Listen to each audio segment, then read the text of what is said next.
Bueno, por ahí una aclaración para algunos que preguntaron la vez pasada, cuando había 3 horarios durante el día. Bueno, ya hemos entendido que no son 3 horarios alternativos, sino 3 horarios sucesivos, ¿verdad? Es decir, son todas las clases, porque la idea es un curso intensivo en el que vamos recorriendo juntos el libro de Isaías, ¿no?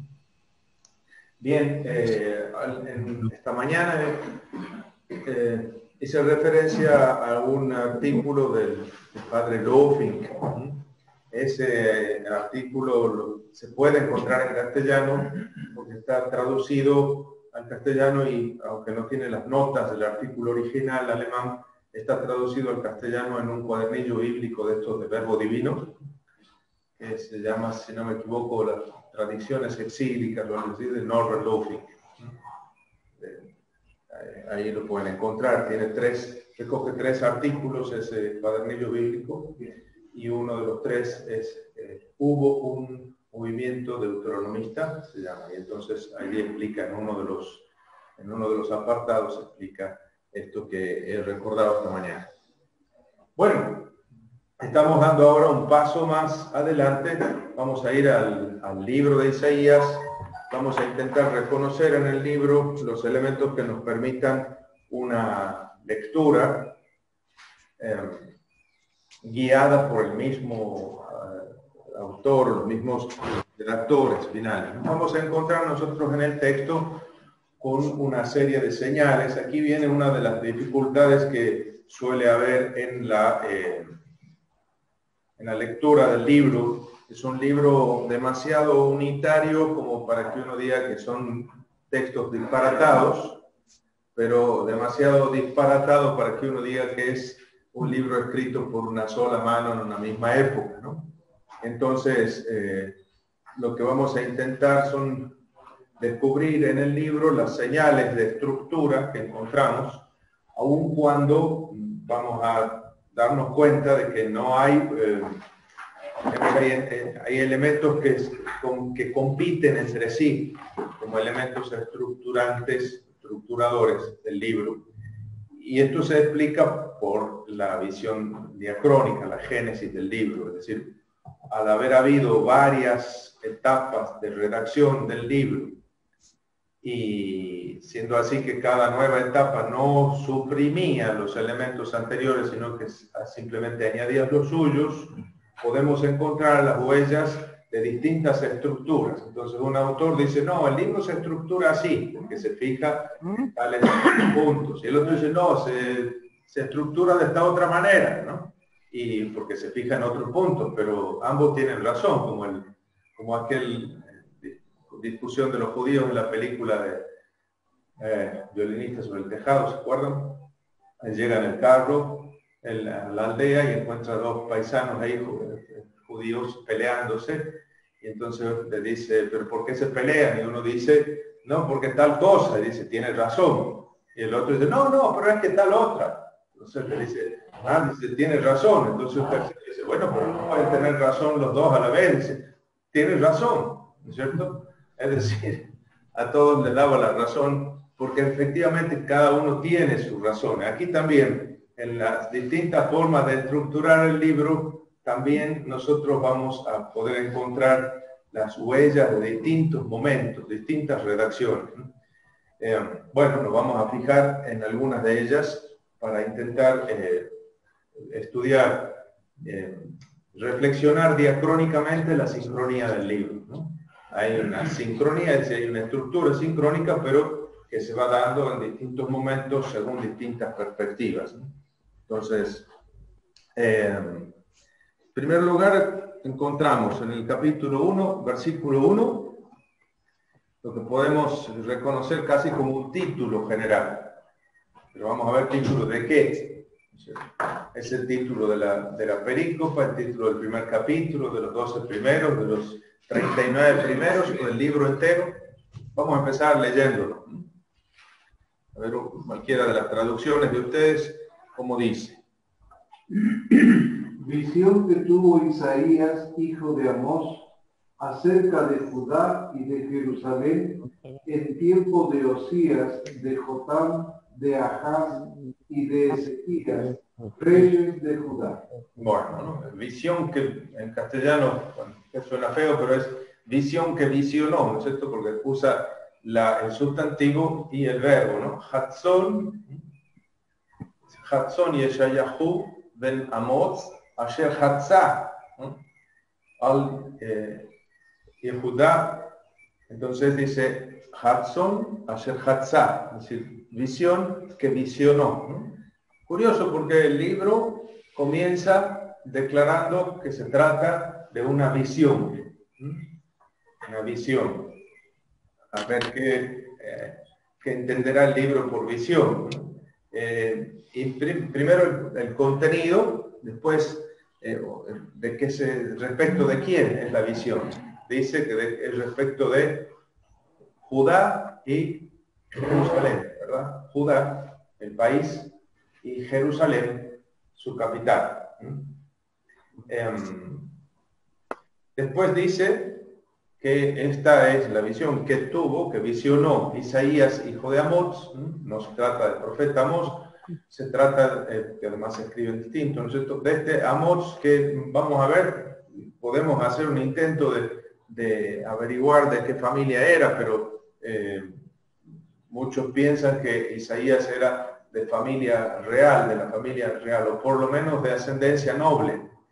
Bueno, y eso se puede concluir, el autor primero, digamos, el autor de estos primeros versos es alguien que maneja muy bien la lengua, que tiene un vocabulario impresionante. Si uno se fija en las estadísticas por ejemplo, el Diccionario Teológico Manual de Jenny Westermann, al final tiene una serie de tablas estadísticas y, por ejemplo, te muestra la cantidad de hapax legómena que hay en cada uno de los libros bíblicos, ¿no? Hapax, una sola vez, ¿no es cierto? Legomenum, dicho.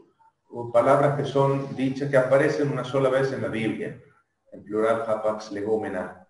Entonces, las palabras que aparecen una sola vez en la Biblia, ¿cuántas palabras de un solo uso en la Biblia aparecen en cada uno de los libros bíblicos? Y uno de los que se lleva la copa en los laureles es Isaías. Una palabra que aparece pocas veces es una palabra más rebuscada, ¿no es cierto? Una palabra que aparece una sola vez es una palabra más rebuscada, propia de una élite o grupo más educado, digamos, en la lengua, ¿no es cierto? Cuando se usan palabras más comunes, más corrientes, no hace falta tener tanto nivel de educación. Probablemente entonces alguien que ha tenido educación escolar, es decir, que era capaz de escribir, no solo de hablar. Pues hay profetas que se dicen campesinos, dice yo Amós, dice yo no soy profeta ni hijo de profeta, estaba ahí tranquilo en el campo cultivando sicómoros, creando los animales, y el Señor me llamó. Pero Isaías, después vamos a verlo de Isaías saliéndole al encuentro del rey con cierto trato cercano, ¿no? Le dice Dios, vete a tal lugar, sale al encuentro de Ahaz y efectivamente se encuentra con Ahaz. Eso hace a muchos pensar que se trata de algún miembro de la corte o algún noble. Otro elemento va a ser el capítulo 6 que nosotros vamos a estudiar en particular mañana, si Dios quiere, el capítulo 6. Bien, visión de Isaías, hijo de Amós, que tuvo acerca de Judá y Jerusalén en tiempos, y va nombrando 4 reyes. ¿Saben ustedes la manera de nombrar, de situar cronológicamente un acontecimiento? Es dando los nombres de los reyes bajo los cuales, o del rey bajo cuyo gobierno ha tenido lugar tal acontecimiento. Y después se ponen los años, ¿no? En el año 35 del reino de fulanito, y se dice, sucedió tal cosa, ¿no? Entonces, para dar un marco cronológico, aquí nombra 4 reyes, ¿no? 4 reyes, que son Osías, Jotam, Ahaz y Ezequías. Entonces, aquí entonces Isaías habla de entonces, Osías, Jotam, Ahaz y Ezequías.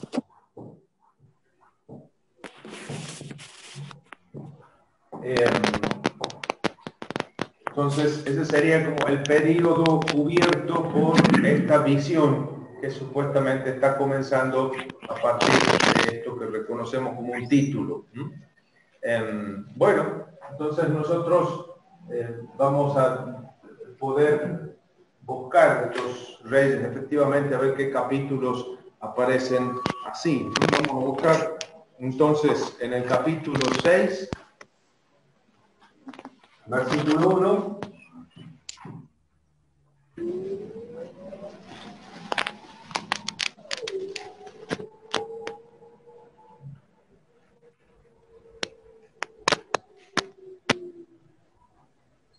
Leemos, por favor, 6.1, ¿qué dice?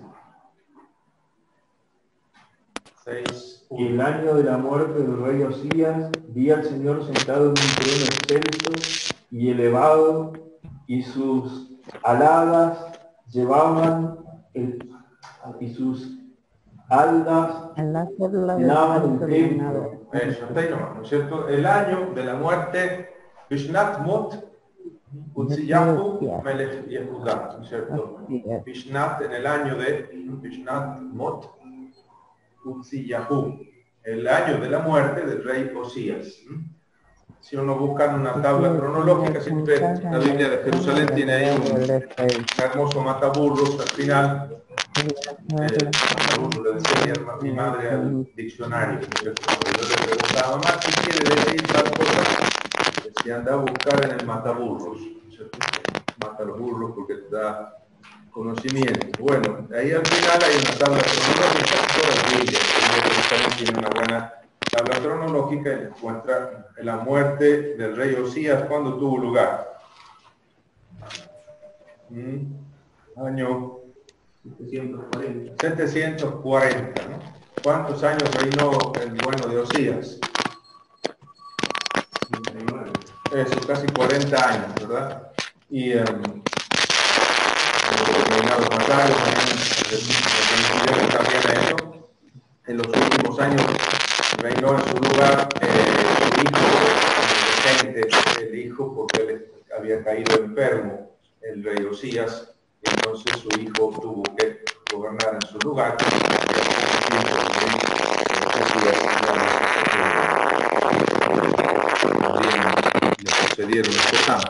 Por favor, que Galaxy J4 apague el micrófono, no se escucha. Hace interferencia Galaxy J4, que apague el micrófono.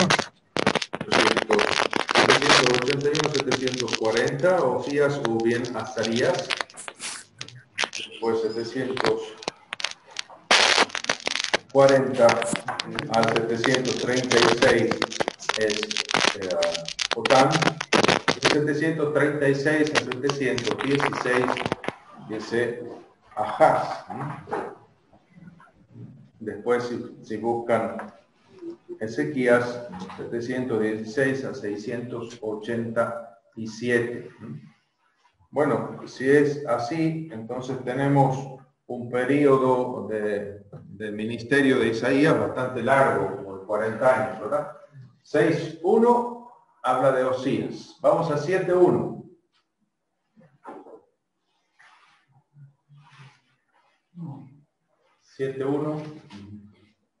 En tiempo de Ahaz, hijo de Jotam, hijo de Osías, rey de Judá, subió Razón, rey de Aram, con Pecac, hijo de Ramalías, rey de Israel, a Jerusalén para atacarla, mas no pudieron hacerlo. Bueno, se trata entonces de un acontecimiento que ocurre bajo el reinado de Ahaz, hijo de Jotam. De Jotam prácticamente no dice nada, pero ya entonces ha nombrado a 3 reyes. Estamos en el comienzo de lo que suelen denominar los historiadores la guerra siro-efraimita, ¿no? Es decir, arameos, Siria, capital Damasco, los israelitas, o efraimitas, es decir, Efraín, o Israel del norte, su capital Samaria, aliados o contra el rey de Asiria, intentando involucrar en su coalición al rey de Judá. Vamos a ver cómo reacciona, eso veremos mañana también, si Dios quiere. Entonces, segundo y tercer rey. Si vamos ahora, bueno, todos los oráculos que vienen desde allí en adelante, 7, 8, 9, de todos la época de Ahaz. Ahora vamos a 36.1. El año 14 del reinado de Ezequías, Sennacherib, rey de Asiria, subió contra las ciudades fortificadas de Judá y las conquistó. Bueno, entonces, el año 14 del rey Ezequías, aquí el cuarto de los reyes que nombra el texto, ¿no? Se trata de un rey que reinó 29 años, año 14 justo en el medio, ¿no es cierto? Cuando cae la enfermedad, veremos también mañana esos capítulos, podemos, y encontraremos ese canto del capítulo 38 que nosotros cantamos, de Isaías cantamos varios de sus textos, ¿no es cierto? Y indimidio vierum meor, en medio de mis días tengo que causar, no en medio de mis días de edad, sino en medio de mis años de gobierno. Eso no lo puede saber el propio Ezequías, lo saben quienes compusieron el canto después, ¿no es cierto? Año 14 de la vida, no, sino del reinado de Ezequías, ¿no? 14, le quedan 15 años todavía después, en los versículos más abajo dice, y reinó todavía 15 años, etcétera, etcétera. Osías, Jotam, Ahaz y Ezequías, 4 reyes. Fíjense que el capítulo 36, 37, la amenaza de Asiria, capítulo 38, la enfermedad de Ezequías, y el brevísimo capítulo 39, que pone una mancha en el expediente del piísimo rey Ezequías, también visto por el resto del libro, probablemente incluso llamados como signo de Dios, como signo de presencia de Dios con nosotros. ¿Qué dice el capítulo 39? Habla, ¿de qué habla? Capítulo 39. De la visita de Merodach-Baladán. Eso, vamos a leerlo, total es brevísimo, así que lo leemos entero. En aquel tiempo, Merodach-Baladán, hijo de Baladán, rey de Babilonia, envió una carta y un presente a Ezequías, al enterarse de que se había restablecido de su enfermedad. Ezequías se alegró de esto y mostró a los emisarios la sala del tesoro, la plata, el oro, los perfumes, el aceite precioso, su arsenal y todo lo que se encontraba en sus depósitos. De todo lo que había en su palacio y en sus dominios, no quedó nada que Ezequías no les hiciera ver. Entonces el profeta Isaías se presentó al rey Ezequías y le preguntó: ¿qué te ha dicho esa gente y de dónde ha venido? Ezequías respondió: vinieron a verme de un país lejano, de Babilonia. Isaías preguntó: ¿qué han visto en tu casa? Han visto todo lo que hay en mi casa, respondió Ezequías. No hay nada en mis depósitos que no les haya mostrado. Entonces Isaías dijo a Ezequías: escucha la palabra del Señor de los ejércitos. Llegaron los días... ¿Llegaron? Capaz que debe ser error del tipeo de impresión. Llegarán los días en que todo lo que hay en tu casa, todo lo que han atesorado tus padres hasta el día de hoy, será llevado a Babilonia. No quedará nada, dice el Señor. Y algunos de tus hijos, de los que han nacido de ti, que tú mismo habrás engendrado, serán tomados para que sirvan como eunucos en el palacio del rey de Babilonia. Ezequías respondió a Isaías: es auspiciosa la palabra del Señor que has pronunciado, porque se decía a sí mismo: mientras yo viva, habrá paz y seguridad. Eso, mientras dure mi periodo de gobierno, no hay problema que se fastidie el que viene después de mí. Típico de los políticos en todos los siglos, ¿no es cierto? Bueno, pero el texto entonces habla de Ezequías y de un momento en la vida de Ezequías en el que probablemente el texto, digamos, el acontecimiento es anterior al que se relata en los capítulos 36 y 37. Capítulo 36 y 37 es el asedio de Jerusalén en el 701. Y este es un episodio que narra una supuesta embajada del rey Merodach Baladán, un soberano caldeo que ha subido al trono de Babilonia y que está queriendo armar, ese Merodach Baladán es uno que empezó a armar una coalición para sacudirse el yugo de los asirios y que está intentando captar voluntades, es decir, está intentando reunir a los reyes de su alrededor. Así que es bastante plausible, bastante posible una embajada de ese tipo, pero no después del año 701, sino antes, 3 o 4 años antes del acontecimiento. El hecho es que al final, entonces, cuenta, lo último que se cuenta de Ezequías es un hecho no tan elogioso, no tan para alabarlo, porque presume de todo lo que tiene y le muestra tontamente todas sus riquezas, todos sus haberes al enviado del rey de Babilonia, ¿verdad? Entonces, el texto tiene que haber sido escrito después de que ha sucedido el saqueo, ¿no es cierto? Está con una visión retrospectiva, pero el último elemento, el último capítulo, los últimos versículos de esta primera parte y de la historia, de las historias referidas a Ezequías, tienen que ver con el exilio, son un presagio de la deportación a Babilonia. Así termina ese primer arco, ¿no? Y si uno pasa el umbral del capítulo 39 y se mete en el 40, ¿qué se encuentra? Anuncio de liberación. La consolación. Consolad, consolad a mi pueblo, ha estado diciendo vuestro Dios.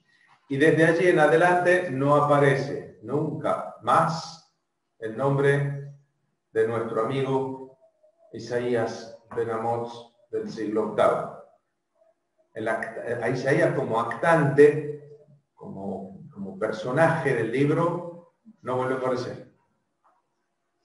Pero suena una palabra, consolad, consolad a mi pueblo, como si la voz profética de Isaías Ben Amoz continuara haciéndose oír, pero el personaje, la persona, no aparece más. Tampoco se menciona nunca más a ninguno de los reyes de Judá. Solo en 55:3 aparece mencionado David, pero simplemente para decir que las prerrogativas de David pasan al pueblo. Las amorosas y fieles promesas pasan a los destinatarios de esa profecía, que son, es decir, no aparecen como actantes del libro ninguno de los reyes de Judá. No se menciona a los reyes de Asiria, no aparecen más los reyes asirios. En esa segunda parte, en cambio, la potencia que parece dominar es Babilonia, aparece así en el capítulo 46, en el capítulo 47, en el capítulo 48, se habla de Babilonia y de Caldea, ¿sí? Una época distinta ya, ¿verdad? Y además los personajes son diferentes, y aparece ya primero aludido y después a partir del 44-24 y todo el capítulo 45 aparece mencionado por nombre Ciro, rey de Persia. Entonces estamos en una época distinta, el contexto histórico es diferente, el lenguaje es diferente y el enfoque teológico, el mensaje teológico ha cambiado completamente. Del mensaje fundamentalmente de juicio que tienen los primeros 30 y tantos capítulos, se pasa a un mensaje de salvación en los capítulos 40 al 55. De manera tal que los estudiosos han empezado a distinguir a partir del siglo, finales del siglo XVIII y después durante el siglo XIX y el XX, entre un primer Isaías, un segundo Isaías y un tercer Isaías, cosa que ha hecho que en nuestra imaginación nos imaginemos 3 personas distintas y un solo libro verdadero. Digo 3 personas, 3 profetas diferentes, pero no es así, ¿cierto? No hay un señor Deutero Isaías, documento nacional de identidad 13848-528, no existe un ¿no es cierto? Pero cuando le hablamos con ese nombre artificial de Héctor Isaías, nosotros enseguida hemos imaginado a alguien que agarra la pluma y escribe, ¿no es cierto? Pero bueno, entonces lo que es interesante es que el texto presenta una heterogeneidad tal que es inevitable diferenciar entre unos capítulos y otros. De una manera como demasiado simple, se establece 1 al 39, 40 al 55, 56 al 66. Después vamos a ver que es mucho más complejo, porque en los primeros capítulos ya encontramos muchos textos que evidentemente no son del siglo VIII, ¿no? Vamos a ver un poquito. Pero bueno, aquí lo que me interesaba es que notásemos que en el primer versículo del libro tenemos como dibujado un programa, pero un programa que aparentemente se cumple en el capítulo 39. Termina.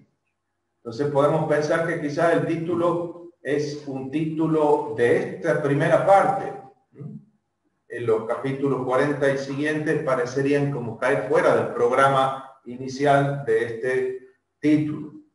Primera cuestión que nosotros dejamos como un interrogante, ¿verdad? Segunda cuestión, fíjense cómo empieza. Nosotros hemos leído muy alegremente el texto diciendo, bueno, visión que tuvo Isaías, hijo de Amós, tocante a Judá y Jerusalén. Y hemos dicho, bueno, Judá el país, Jerusalén la capital. Sin embargo, en el cuerpo del libro, cuando el profeta o los oráculos proféticos del cuerpo del libro mencionan estas dos entidades, las mencionan en el orden diverso, en el orden inverso, perdón. Por ejemplo, 3.1. El Señor Adonai Tsebaot va a privar a Jerusalén y a Judá de todo sustento y apoyo. Jerusalén y Judá. El orden en que normalmente menciona estas dos entidades, el texto es Jerusalén primero, Judá después. Este modo de ordenar las dos realidades, Judá primero y Jerusalén, nos parece propia de Isaías. Sin embargo, es muy frecuente encontrarla en el libro de las Crónicas, por ejemplo. El libro de las Crónicas menciona estas dos realidades así, Judá y Jerusalén después, ¿no? Entonces, podemos sospechar que el título, como normalmente se hace en todos los títulos, se pone después. Lo pone después de haber compuesto el libro, probablemente lo pone otro, no el mismo Isaías, hijo de Amós. Se trata entonces de un elemento redaccional que tiene una función de paratexto, como decíamos esta mañana, que tiene la función de ayudarnos en la lectura, guiarnos en la lectura. Ya hemos estructurado estos oráculos según el gobierno de estos cuatro reyes. Vamos a ver cómo no es el único título, ¿no? Encontramos otro título en el capítulo 2, versículo 1. Veamos.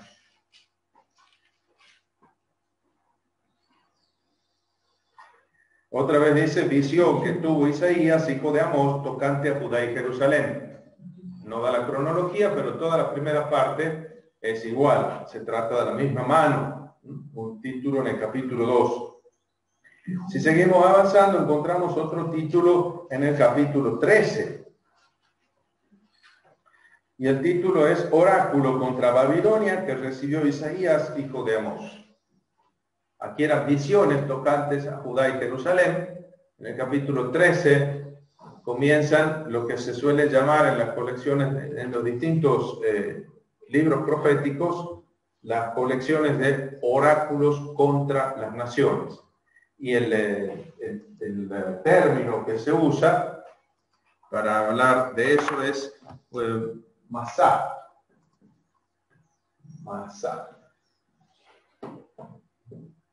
Masá, que viene del verbo nazar, que es cargar. Entonces puede ser un cargo contra o carga o cargo, ¿no? Es oráculo contra Babilonia, capítulo 13. Y ahí empiezan una serie de oráculos contra las naciones, ¿no es cierto? Capítulo 13. Si seguimos leyendo, nos vamos a encontrar capítulo 15, oráculo sobre Moab. Capítulo 17, oráculo contra Damasco. Capítulo 19, oráculo contra Egipto. Capítulo 21, oráculo contra el desierto marítimo. Versículo 11, oráculo sobre Dumá. 13, oráculo en la estepa. 22, capítulo 22, oráculo contra el valle de la visión. Capítulo 23, oráculo sobre Tiro. Y a partir del capítulo 24 y hasta el 27, una visión que generaliza las cosas, siendo capítulos 13 al 23, los oráculos se dirigían contra cada nación en particular. En los capítulos 24 al 27 predomina una visión mucho más universal. Aparece repetida en muchas ocasiones la expresión toda la tierra. Toda la tierra. La visión universal. Sigue. Vedlo, Adonai ha decidido devastar y despoblar la tierra. Desplegará su superficie, expulsará de ella a sus habitantes. El pueblo como el sacerdote, el siervo como el señor, la criada como su señor. Al que compra como al que vende, al que presta como el prestatario, al acreedor como al deudor. La tierra será devastada, totalmente saqueada. Pues así lo ha dicho el Señor. Bueno, entonces estos capítulos que suelen denominarse Apocalipsis de Isaías, no tiene por supuesto todas las características de un Apocalipsis, pero sí algunos de sus antecedentes. Bueno, entonces esta primera parte nos enfrenta con un libro estructurado por lo menos en estas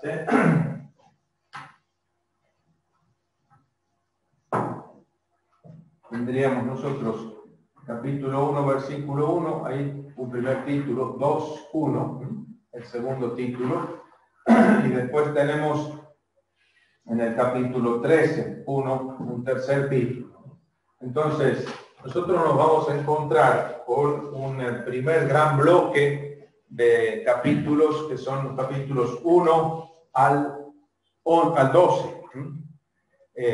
Vamos a identificar después un pórtico inicial en esos capítulos 1 al 12. El primer cuerpo, el primer corpus de oráculos referidos a Isaías, puestos en boca de Isaías, son estos capítulos 1 al 12.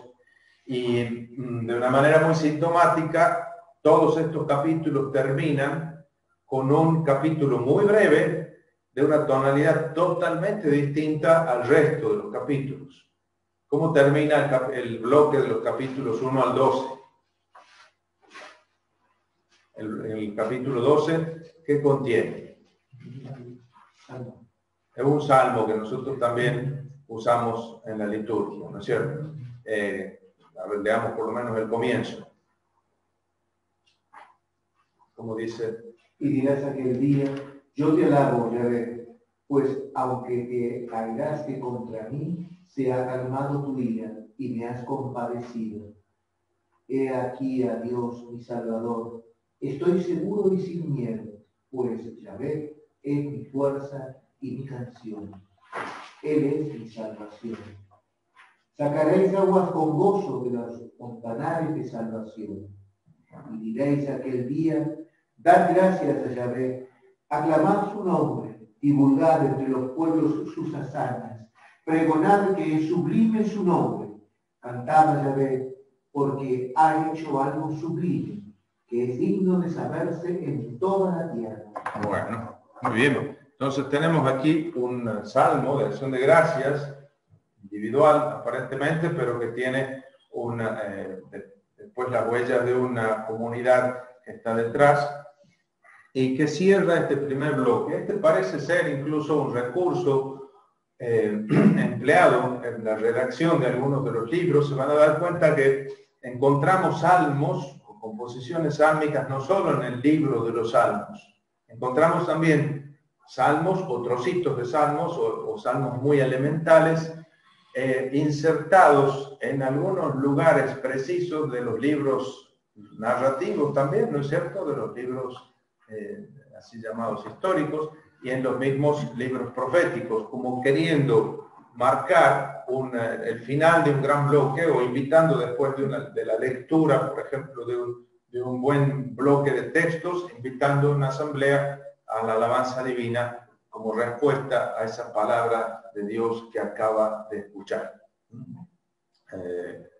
Un poco como nosotros, ¿no es cierto? El texto de la primera lectura, el salmo responsorial de alguna manera es huella de una probable huella de un uso litúrgico, ¿no es cierto?, de estos textos que tomaron su forma en un contexto de proclamación en una asamblea.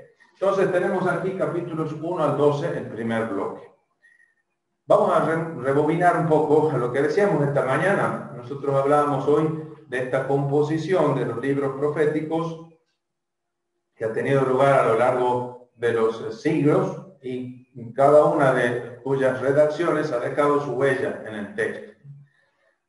A Uli Berges le gusta usar la imagen de las catedrales, ¿no? Yo no sé si es original de Ulrich Berges o es de Hermison, creo que leí por primera vez, pero bueno, el hecho que la usa mucho, porque uno cuando, bueno, nosotros tenemos también las iglesias y las catedrales nuestras, no se pueden comparar con las de Europa, ¿no es cierto?, que han sido construidas, bueno, son por la grandiosidad y por el tiempo en el que, a lo largo del cual fueron construidas, ¿no? Y eso ha hecho que en la misma construcción actual se puedan reconocer las distintas épocas, porque han pasado tanto tiempo que los estilos arquitectónicos han cambiado, ¿no? No obstante, quizás podemos ir a algún monasterio o alguna parroquia y reconocer las huellas de los pasos de los distintos abades o los distintos párrocos. Uno hizo hacer tal puerta, el otro cerró la ventana aquella y el otro también se puede reconocer. Quizás con los estilos no sean tan diferentes, ¿no? Allá, claro, uno puede decir una iglesia que empezó en el gótico, empezó en el románico, siguió en el gótico y al final tiene un montón de cosas del barroco. ¿Por qué? Bueno, porque han pasado muchos siglos. Y algunas simplemente destruyeron la catedral anterior y construyeron una nueva. En otras, por ejemplo, la de Salamanca, gracias a Dios, la catedral tardogótica que se hizo no destruyó la tardorrománica que había. Entonces tenemos dos catedrales, una dentro de la otra, ¿no? Una chiquita y otra grande, que alberga la pequeñita, ¿no? La pequeñita más bonita todavía que la grande, ¿no es cierto? Entonces uno puede reconocer una de una época, otra de otra época, ¿no es cierto? Y por los materiales que se han empleado y cómo hay una que tiene una estructura y la otra tiene otra, y a veces se cruzan las estructuras de una o se superponen con las de la otra época. Bueno, en el libro también nosotros encontramos eso. Hay una catedral literaria, no hecha de piedras, sino de palabras, de textos, en la que se han sucedido distintos estilos y distintos proyectos. No se sabía desde el inicio cuál era el proyecto final todavía. Se hacía un proyecto, uno después, otros redactores, cuando añadieron sus textos, tuvieron otro objetivo y llevaron adelante otro proyecto. En esta catedral literaria nosotros podemos encontrarnos en primer lugar con un pórtico, un doble pórtico, que son los capítulos 1 al 4. Este doble pórtico que nosotros vamos a encontrar aquí y que nos da la posibilidad de captar ya el proyecto inicial de estos 12 primeros capítulos, ¿no? Vamos a ir bajando por ahí por el texto. Fíjense que tenemos al comienzo, vamos a ver capítulo 1, 2 hasta 2, 5, esa primera parte, 1, 2, digamos aquí, hasta 2, 5, después 2, 6, al final del capítulo 4, versículo 6, es versículo, sí, bien dijo, 6. Entonces, aquí había como un primer hall de entrada, un primer pórtico. Vamos a leerlo, a ver qué encontramos allí.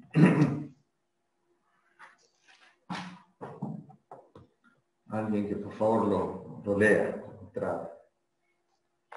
Escuchen cielo, presten oído tierra, porque habla el Señor. Yo crié hijos y los hice crecer, pero ellos se rebelaron contra mí. El buey conoce a su amo y el asno el pesebre de su dueño. Pero Israel no conoce, mi pueblo no tiene entendimiento.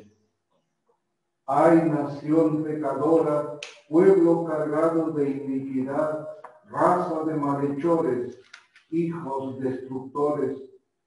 Han abandonado al Señor, han despreciado al Santo de Israel, se han vuelto atrás. Bueno, hasta ahí nomás, un poquitito. Fíjense, ya el primer movimiento de esta sinfonía, esta especie de obertura que hay aquí, trae como unos tonos bastante graves, bastante oscuros, ¿verdad? Oíd cielos, escucha tierra, habla Adonai. Fíjense que esa apertura, esa expresión, oíd cielos, escucha tierra, es decir, se dirige a los cielos y a la tierra, como que quisiera invocar a estos testigos, no puede encontrar ninguno aquí abajo, entonces que por lo menos el cielo y la tierra me escuchen. La expresión solo aparece aquí y en Deuteronomio 32, solamente, en el Cántico de Moisés, Deuteronomio 32. Entonces, invocando como testigos a los cielos y a la tierra. Después se va a hablar de los cielos y la tierra también hacia el final, capítulo 65, se habla de cielos nuevos y de tierra nueva, ¿no? Ya una tierra y un cielo renovado, pero aquí se los invoca como testigos, ¿no? Y con un sentimiento muy profundo empieza con eso, ¿no? Banim gidalti, romanti, ¿no? Es decir, hijos crié e hice grandes, pero ellos se rebelaron contra mí. Lo peor que puede pasar es que los hijos se rebelen contra su padre, ¿no? El verbo pashak es un verbo digamos, típico para la rebelión, incluso política, ¿no? La de un siervo contra su señor, la de un vasallo contra su soberano, ¿no? Y esa rebelión equivale a la alta traición y es castigada con la destrucción total, según los pactos de vasallaje de la época neoasiria. Había una pena terrible para aquel vasallo que se rebelase contra su señor, ¿no? Contra su soberano. Y lo que hace que también el libro del Deuteronomio hable del castigo que merecen los hijos que se rebelan contra sus padres, ¿no? Leamos entre líneas qué figura asume Adonai en este primer versículo, nada más, que hemos leído. Hijos crié y saqué adelante, pero ellos se rebelaron contra mí. Es decir, es terriblemente grave el texto, pero la imagen con la que Dios mismo se presenta es la imagen de un padre. Entonces no es la rabia del soberano airado, desairado, digamos, por los vasallos, sino el dolor profundo de un padre cuyos hijos se han rebelado contra él, ¿no? Y pone no solo esa imagen, la de los hijos, sino que dice, fíjense lo grave que es la cuestión, si hasta el buey reconoce a su dueño, si hasta el burro sabe dónde está el establo donde se ha criado, y sin embargo, Israel no conoce, mi pueblo no discierne, hasta el burro y el buey. Según parece, es la inspiración del pesebre, ¿no? Por eso hay un buey y hay un asno en los pesebres, porque porque esos que reconocen a aquel señor a quien los súbditos no reconocieron, ¿no?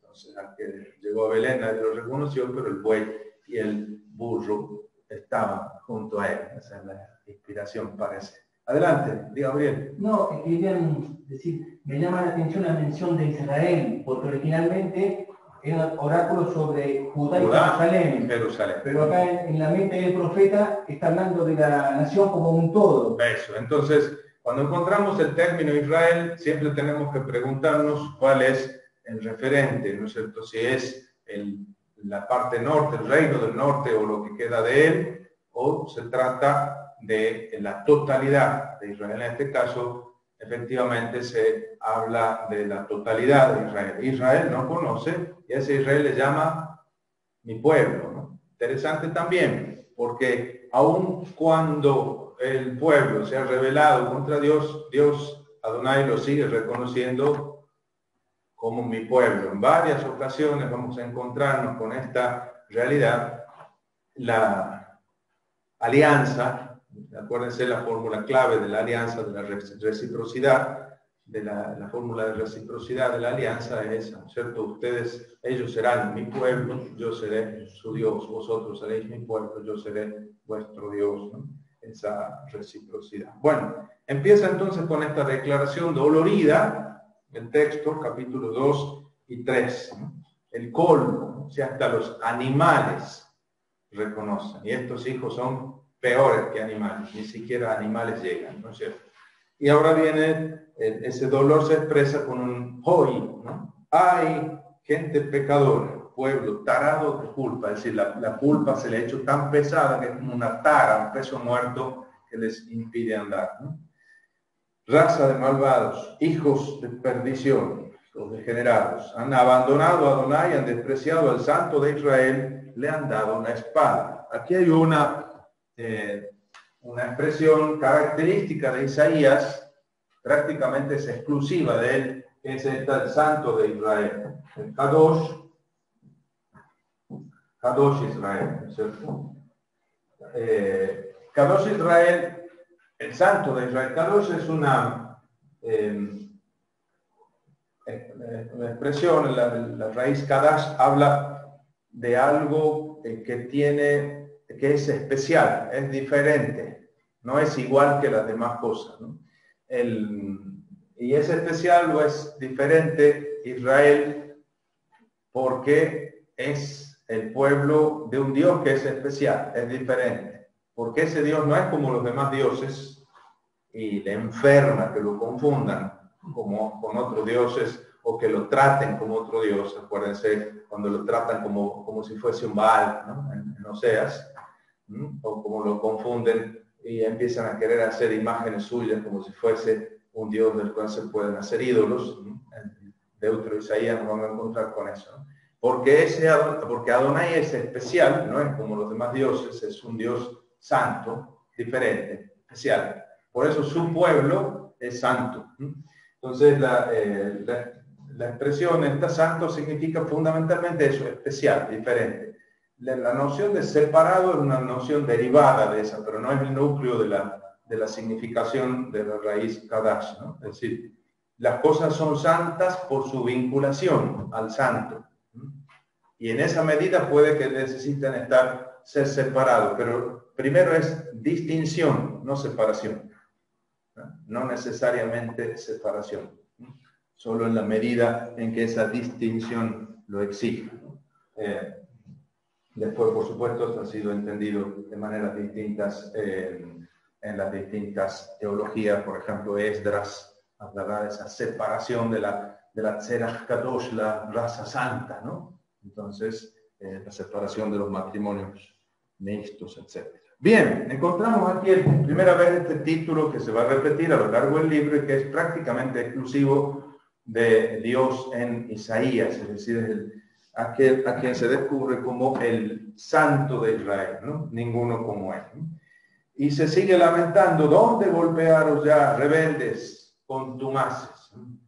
La cabeza está toda enferma, todo el corazón debilitado, de la planta del pie a la cabeza no queda en él cosa sana, golpes, magulladuras, heridas frescas. ni cerradas ni vendadas, ni ablandadas con aceite. Vuestra tierra está desolada. ¿No? Pasa entonces ahora de vosotros, del pueblo, a la tierra, el país, la situación en la que se encuentra. El país es reflejo de la situación por la que está pasando el pueblo. Un país desolado, sus ciudades calcinadas, sus campos ante ustedes se los comen los extranjeros. Todo ha quedado en desolación, como devastación de extranjeros. Y enseguida la imagen final. Así ha quedado la hija de Sión. Bat Sión, hija de Sión, la doncella Sión, la jovencita Sión.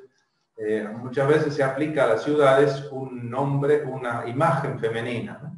Una imagen de una joven, de una doncella, una imagen de una viuda. Son denominaciones con connotaciones políticas muy fuertes, las de la denominación esta de la joven. Y Sión es el nombre poético o el nombre litúrgico el nombre teológico de Jerusalén. Jerusalén es la realidad física, geográfica, topográfica, política, y Sión es el nombre teológico, por decirlo así, o poético de Sión, que va a aparecer de Jerusalén. ¿Cómo dice que ha quedado? Dice, ha quedado como cobertizo en viña, sucá. Sucá es el nombre, el término. Una sucá es una cabaña, ¿no? Una cabaña, sucó es el plural, ¿no? Una sucá es una choza, una cabaña, algo muy precario. Y la imagen es aquí, dice, ha quedado la hija de Sión igual que cobertizo en viña, como albergue en pepinar, como ciudad sitiada. Es decir, la imagen es una desolación, prácticamente la tierra arrasada, y en el medio una chocita, apenas ha quedado una chocita. Dice, es como la choza que se hace después en el verano cuando se cosechan los melones, que se amontonan ahí, queda todo, es una línea horizontal nada más, todo seco, ¿no? Y en el medio la chocita. Y así la imagina Jerusalén, porque un país arrasado y queda solo Jerusalén. Es decir, estamos en el tiempo en el que el imperio neoasirio ha arrasado con el país, incluso está casi a las puertas, ha destruido Lachish, ha destruido Dibón, todas las ciudades, 46 ciudades, dicen los anales de Sennacherib, y ya está a las puertas de Jerusalén, que está como una chocita en medio de un campo pelado después de la cosecha de los melones, ¿no? De no habernos dejado Adonai Tsebaot un residuo minúsculo, seríamos como Sodoma, parecidos a Gomorra. Entonces, imagen proverbial de una ciudad destruida por su maldad, por su corrupción, por su injusticia, por su violencia. Las ciudades, Sodoma y Gomorra. Entonces el texto, el poeta y el profeta nos presenta así una imagen. Pero ¿qué llama la atención en este último versículo? Hay un lugar a la esperanza por el resto. Queda un resto, está destruido casi todo, pero no todo. Y después de esa destrucción puede haber algo más, ¿no? Y empieza a aparecer la expresión resto, residuo, sha'ar, la raíz sha'ar, sha'arit, ¿no? Pero ¿qué otra cosa más llama la atención? Desde el punto de vista gramatical, por ejemplo, ¿qué cuerpo extraño ahí aparece? En el versículo último leído. Algunos sobrevivientes. No. ¿Pero por qué lo ves extraño?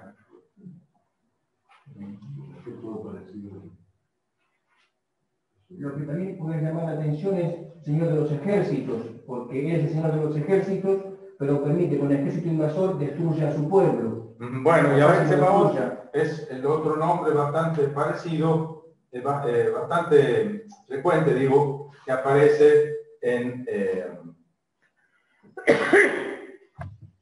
el texto. Es el nombre que refleja la representación que se hacían de Dios en Jerusalén, un Dios sentado en un trono como rey todopoderoso. Tsebaot es el plural del Sabá, ejército, es decir, de todos los ejércitos, de todas las potencias, un rey todopoderoso, ¿no?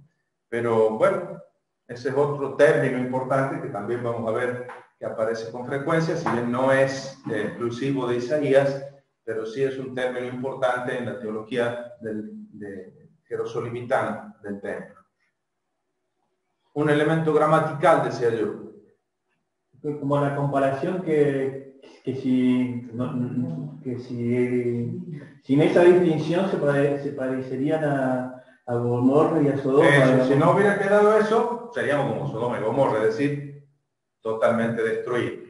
Pero insisto, un elemento que tiene que ver con la gramática. A ver. Esa primera frase, sí. Gramático o sintaxis. Bueno, gramática, un elemento gramatical. Pero que cambia aquí, porque hasta aquí todos los... Seríamos. ¿Y qué tiene de especial? La primera del plural, esa es la novedad, ¿no es cierto? Aquí aparece por primera vez una primera persona del plural. Seríamos, ¿quiénes?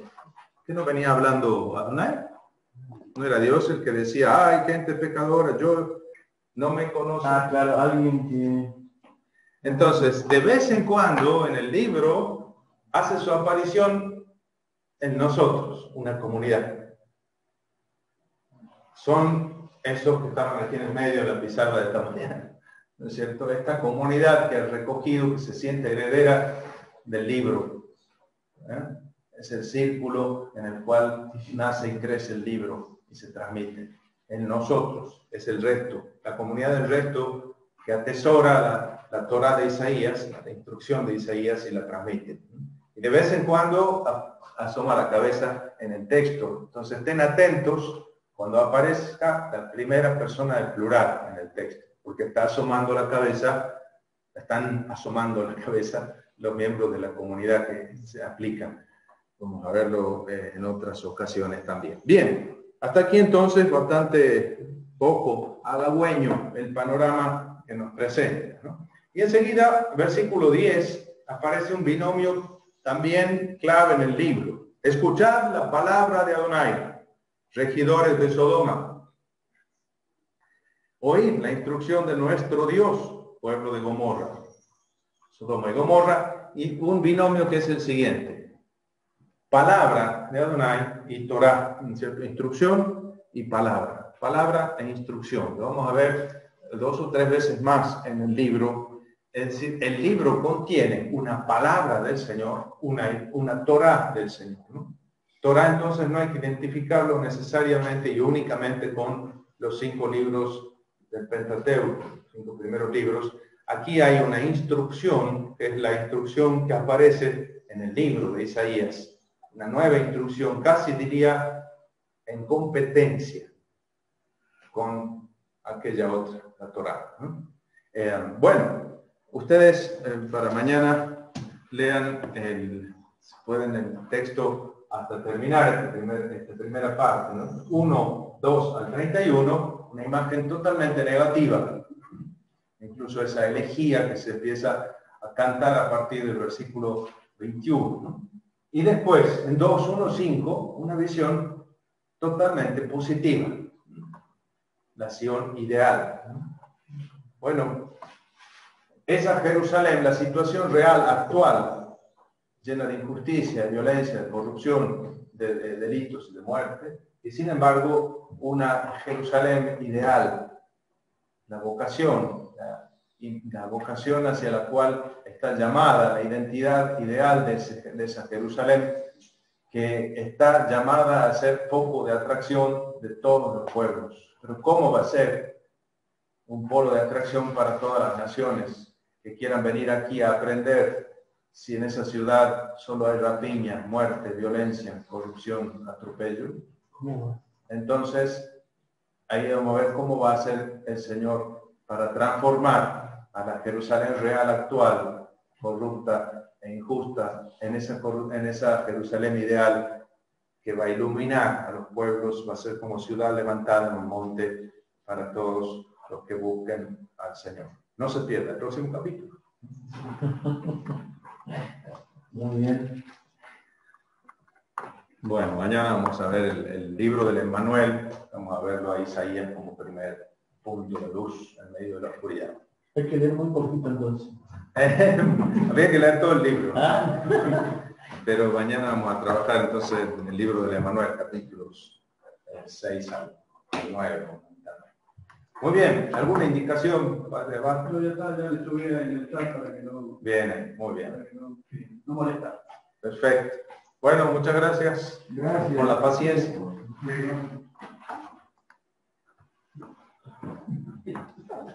Bueno, mañana pregunten más cosas, ¿no?